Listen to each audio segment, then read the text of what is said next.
Antoine? Oui, Paul. J'ai l'impression que ça te plaît pas trop, cette petite fête. Bon, pourquoi tu dis ça? Non, mais je vois bien que tu te forces. Hein. Ça me gêne d'autant plus que c'est moi qui en ai eu l'idée. T'avais peut-être envie de rester tranquille chez toi plutôt que... Non, tout va bien, je t'assure. Bon, on va faire comme si tout allait bien, alors. Et ce qui change des causes humanitaires lambda, eh bien, c'est qu'on ne demande pas que de l'argent. Ah bon? Bon, non, mais bien sûr, on ne crache pas sur un petit chèque. Mais on accepte des brassières pour bébé, des vêtements, n'importe quoi. Et du coup, le donateur n'est pas forcément quelqu'un qui a des moyens. Tu parles de quoi, là, Clara? L'association pour l'Afrique. Tu sais que ça marche de mieux en mieux. Ah oui? Et tu fais quoi, toi, là-dedans, exactement? Tu milites? Ah, mais pas seulement, je mets carrément la main à la pâte. Hein. Je collecte, je trie, je supervise l'acheminement. Et je donne aussi quelques petits objets personnels. Ça doit leur faire bizarre aux Africains dans le désert de recevoir un sac à main Gucci ou une paire de Weston. Ah, très drôle, Antoine. Mais tu caricatures un petit peu, là, tu crois pas? N'empêche qu'avec ton train de vie, je vois pas ce que tu peux leur refiler d'autre. La prochaine fois que t'as envie de te payer une paire de pompes hors de prix, file-leur le fric, ça leur fera au moins 2 puits au Sahel. Ouais. Non. Clara vient de dire que même les gens modestes peuvent faire un geste. Il n'y a pas que le fric. Paul, s'il n'y avait pas que le fric, tu descendrais tes séances de psychiatre à des prix un peu plus raisonnables, non? Mes séances sont très très raisonnables. Paul a fait 10 ans d'études, je te signale. Hein. Il est logique que ça lui rapporte maintenant. Ah oui. J'oubliais, mon Thibault, tu sais de quoi tu parles, toi aussi, hein? Paul et toi, même combat. Tu t'es bien emmerdé pour devenir dentiste, normal qu'à l'arrivée, ça tombe. Évidemment. On dirait que tu découvres comment ça marche. Les tarifs sont libres et les gens sont libres de venir ou de ne pas venir. N'empêche que pour franchir la porte de vos 2 cabinets, t'as intérêt à avoir les moyens, sinon faut les voir ailleurs. Ah, attention, Antoine veut refaire le monde. Oui, je crois. Toi, tu viens de te rendre compte que la société est injuste. Voilà le grand ténor du baron qui se réveille. Tu connais bien ça, la justice, Étienne, hein? Messieurs les avocats qui défendent les grands pourris de ce monde et qui refusent les clients qui n'ont pas de thunes. Ça existe.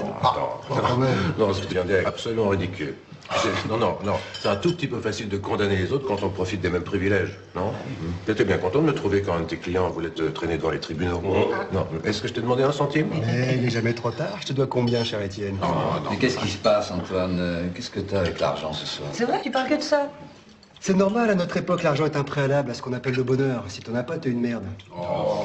Plutôt, on te considère comme une merde. Mais l'argent ne fait pas le bonheur. Bérangère. J'en étais sûr. Chaque fois qu'il y a une connerie à dire, elle est pour toi. Quoi, c'est une bêtise de dire que l'argent fait pas le bonheur? Non, Alors, Franchement, Bérangère, qu'est-ce qui vaut mieux? Revenir des Seychelles en plein hiver, toute bronzée, et se promener au volant de sa petite Mini, ou raser les murs du métro mort de trouille comme Rachida, la bonne de Clara, que ses enfants adorent? Parce que si elle se fait choper par la police sans ses papiers, on la renvoie dans son pays. non, mais je vois pas le rapport. Ah, ça m'étonne pas. On va passer un contrat tous les deux, tu veux bien? Juste pour ce soir. Le meilleur moyen pour que t'arrêtes de dire des conneries, eh ben, c'est de fermer ta gueule. Non, mais il est fou de me parler comme ça. Antoine, s'il te plaît. Mais quoi, Antoine, s'il te plaît? Tout le monde adore Bérangère parce qu'elle est nature. Mais le soi-disant naturel, à ce stade-là, ça porte un nom. C'est de la connerie, non? Tout le monde le sait ici, personne ne lui a jamais dit. Allons, Bérangère, allons! Bérangère, Bérangère! Alors, écoute Antoine, je sais pas si tu cherches à être drôle, mais là maintenant tu vas quitter immédiatement ce ton et tu vas aller faire tes excuses à Bérangère. Écoutez là, celle-là, la chef Ted. Tu parles pas à tes 4 gosses et à ton mari, là. T'es peut-être habitué à ce qu'on t'obéisse au doigt et à l'œil, mais ici, t'es chez moi. Alors je dis un peu ce que je veux, non? Et toi, tu laisses dire, là? Parce qu'il sait que j'ai raison, pardi. C'est ridicule de prétendre que l'argent fait pas le bonheur, c'est de l'hypocrisie, c'est la libye du nanti. Je vais vous dire. Celui qui a dit ça devait être un aimable fils de pute qui a jamais su ce que c'était que le manque de fric. N'importe quoi. Mais non, pas n'importe quoi.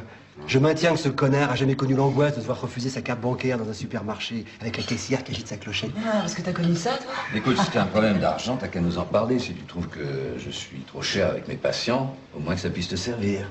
Moi aussi, hein, je suis prêt à t'aider, Antoine. Ah, t'es gentil, mon pote, mais j'ai tout ce qu'il me faut. Puis si j'avais des problèmes de fric, c'est certainement pas à toi que j'irai en parler. Parce que le pire dans ces cas-là, tu vois, c'est le regard des types comme toi. D'avoir enfin une bonne action à se mettre sous la dent pour conjurer la platitude de leur petite vie. Alors moi et ma petite vie, on t'emmerde. Non, ça va, là? Arrêtez, là. Et moi aussi, je t'emmerde.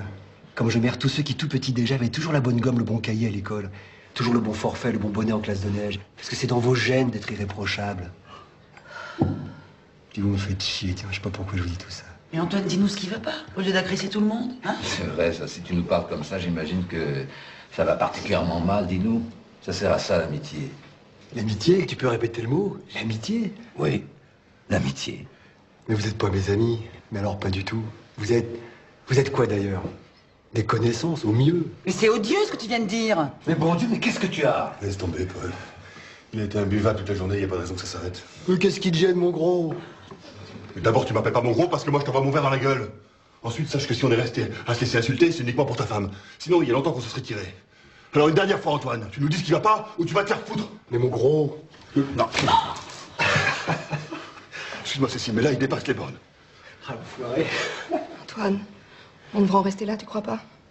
Tu vas t'en trouver vraiment seul. Mais je suis seul, Cécile. J'ai pas un ami autour de cette table. Et plus ça va, plus je me rends compte que j'ai rien de commun avec tous ces cons. Antoine, ça suffit. Avec toi non plus, d'ailleurs. Parce que c'est triste à dire, mais tu leur ressembles, t'es exactement comme eux. Et je m'en fous puisque je me tire. Quoi? Vous vous quittez, c'est vrai? Eh ouais, c'est la vie. Enfin, qu'on soit plus tes amis en ce qui me concerne, de la façon dont tu te conduis, je vois pas ce qu'on perd. Mais que tu maltraites Cécile, ça, personne ici se permettra. Alors ça, c'est sûr. Non, mais t'es plus le même.